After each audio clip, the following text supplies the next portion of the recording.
What we say matters as professionals. Each career field has special terms, phrases, and acronyms. I don't know what a ball bearing is, but if my mechanic doesn't know what it is either, then I'm going to find another car mechanic. Part of becoming a professional in any field is knowing the related terminology.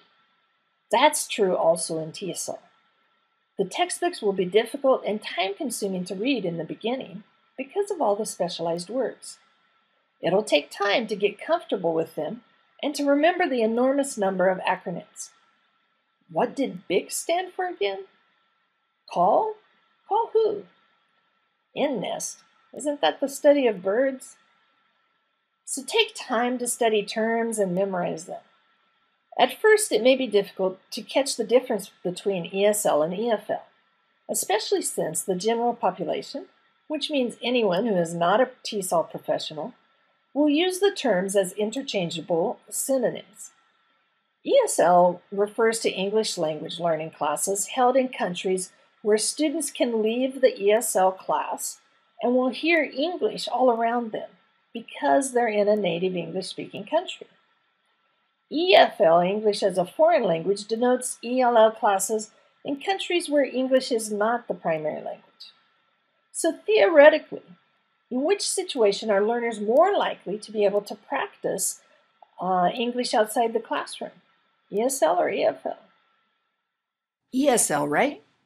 A TESOL professional translates that into the reality that in an EFL classroom, the instructor needs to provide more language practice inside the room because the only interaction students will have in English is in the class.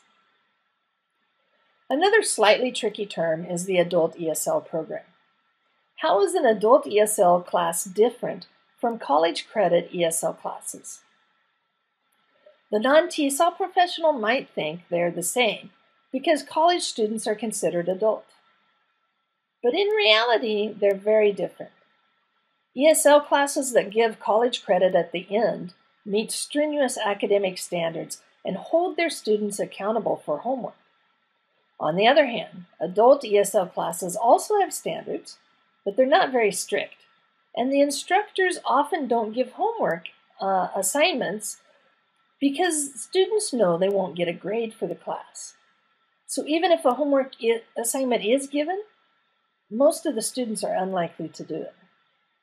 A TESOL professional translates this knowledge into the need to find other ways besides grades to motivate adult ESL students to learn, whereas college ESL programs rely heavily on the importance of receiving a good grade for learning motivation.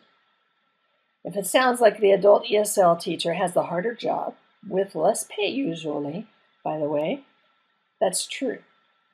However, many adult ESL students have strong intrinsic motivation or internal motivation to learn so that they can get a job or communicate with their child's instructor.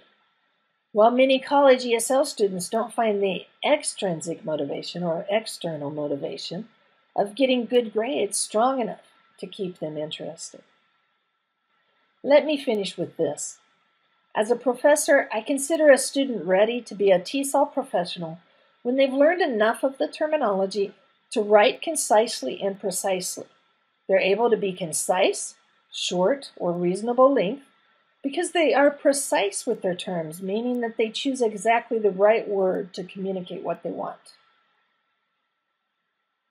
I challenge you to use language, especially TESOL terms, concisely and precisely in order to demonstrate your mastery and your professionalism.